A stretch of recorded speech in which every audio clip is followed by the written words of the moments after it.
नमस्कार, मी शीतल. तुम्ही पाहत आहे शीतल रेसिपी. शीतल रेसिपी या यूट्यूब चॅनलमध्ये तुम्हा सर्वांचं मनापासून खूप खूप स्वागत आहे.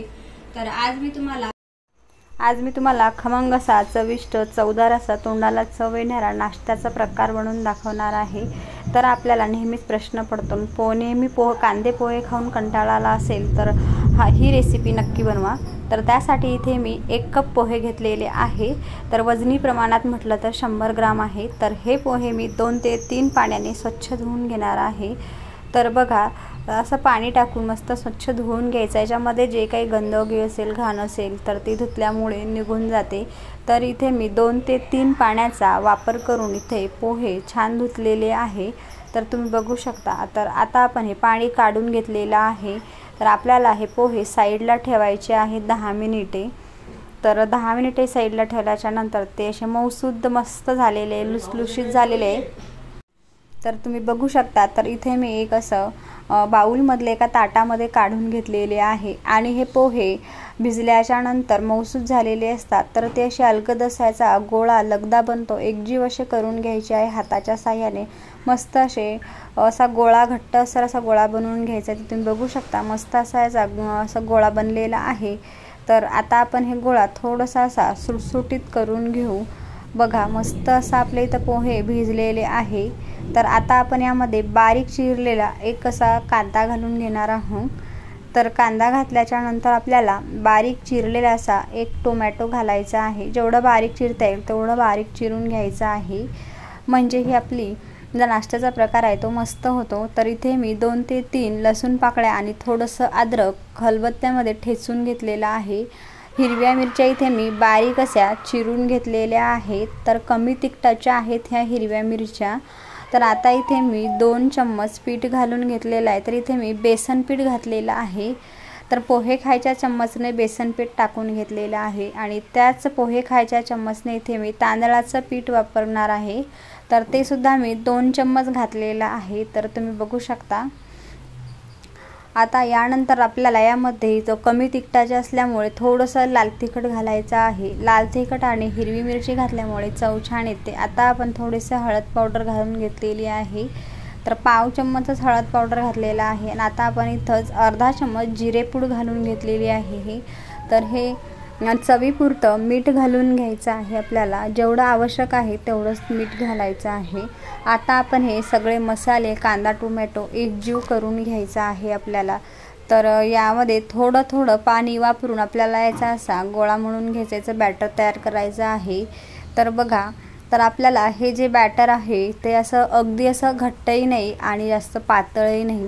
जसं जसं लागेल असा याला पाण्याचा वापर करायचा आहे. तर आता आपण यामध्ये आणखीन थोडंसं पाणी घालणार आहोत. तर बघा, जसं व्हिडिओमध्ये दाखवलेलं आहे हातावर घेऊन तसंच पाणी टाकायचं आहे. एकदम जास्त टाकायचं नाही, मग ते पातळ होण्याची शक्यता असते आणि किंवा घट्ट असले तरी ते आपली रेसिपी बनत नाही. तर मीडियम पाहिजे अशा पद्धतीचं.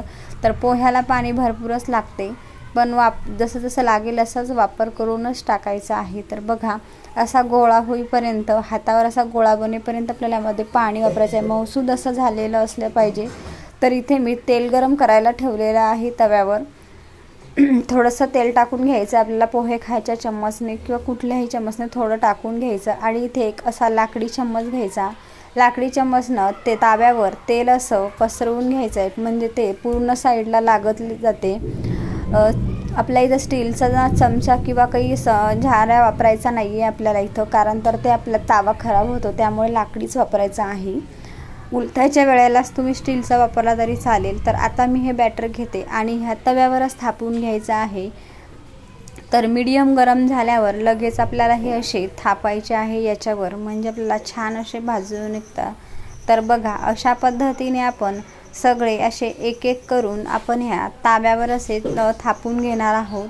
जेवढे आपले ताव्यावर बसतील तेवढे आपण टाकून घ्यायचे आहे. जेवढा तावा मोठा तेवढे जास्त आपल्याला हे टाकता येतं. तर याला तुम्ही डोसे किंवा म्हणू शकता, किंवा तुम्ही एक मोठाही टाकू शकता. पण मोठा खाण्यात एक वेगळीच हे असते, त्याच्यामुळे छोटे छोटे केले तर चव छान लागते आणि लहान मुलंसुद्धा खातात आणि तो व्यवस्थित भाजलेही जातात.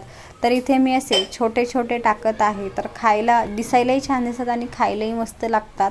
आणि मस्त दोन्ही साईडनं असे शेकल्या जातात। तर तुम्ही बघू शकता जसं मी व्हिडिओमध्ये दाखवत आहे त्याच पद्धतीने सगळे इथे मी टाकून झालेले आहे। तर मस्त इथे मीडियम फ्लेमवर आपल्याला हे आपले भाजून घ्यायचे आणि त्याच्या वरतून आपल्याला असं थोडंसं तेल टाकून घ्यायचं आहे, म्हणजे ते वरच्या साईडनं सुद्धा छान असं भाजून निघते। तर आता आपण 2 मिनिटाच्या नंतर आपण पलटी मारून घेणार आहोत। तर तुम्ही बघू शकता खूप सुंदर असे आपले इथे झालेले आहेत डोसे। तर हे लहान मुलंच काय मोठे सुद्धा आवडीने खातील अशा पद्धतीने छोटे छोटे केले तर आणि चवीला सुद्धा खूपच छान लागतात। तर नेहमीच आपण कांदे पोह्यांपासून कांदे पोहेच बनवत असतो किंवा कटलेट वगैरे, पण त्यापेक्षाही अगदी कमी तेलामध्ये अगदी चविष्ट खमंग असा चवदार असा तोंडाला चव आणणारा हा पदार्थ आहे। तर तुम्ही बघू शकता रंग सुद्धा किती छान आलेला आहे, सुंदर असे आपले इथे हे झालेले आहे। तुम्ही बघू खूपच मस्त। तर बघा, तर अगदी मी कॅमेऱ्याच्या जवळून दाखवते तुम्हाला। आता आपण हे दोन्ही साईडनं छान असे खरपूस मस्त भाजलेले आहे। तर आता आपण हे एका ताटामध्ये डिशमध्ये काढून घेऊयात। तर बघा मी तुम्हाला एक एक असे दाखवत आहे। जर तुम्हाला ही माझी रेसिपी थोडी जरी आवडली असेल तर लाईक करा, चॅनलवर नवीन असाल तर सबस्क्राईब करा व तसेच बाजूला बेल आयकॉन आहे त्यावरही क्लिक करा, म्हणजे माझं तुम्हाला नोटिफिकेशन येत राहील। तर बघा मी ते तुम्हाला तोडून दाखवते, अगदी लुसलुशीत आणि खुसखुशीत मस्त झालेला आहे। तर हे तुम्ही दह्यासोबत सुद्धा खाऊ शकता किंवा सॉससोबत सुद्धा खाऊ शकता, तर तुम्हाला ज्यासोबत आवडेल त्यासोबत। तर ह्या रेसिपीला जास्तीत जास्त लाईक करा आणि जास्तीत जास्त शेअर करायला विसरू नका। तर तुम्ही माझा हा रेसिपीचा व्हिडिओ वेळात वेळ काढून बघितल्याबद्दल तुमचे मनापासून खूप खूप धन्यवाद। Bye bye.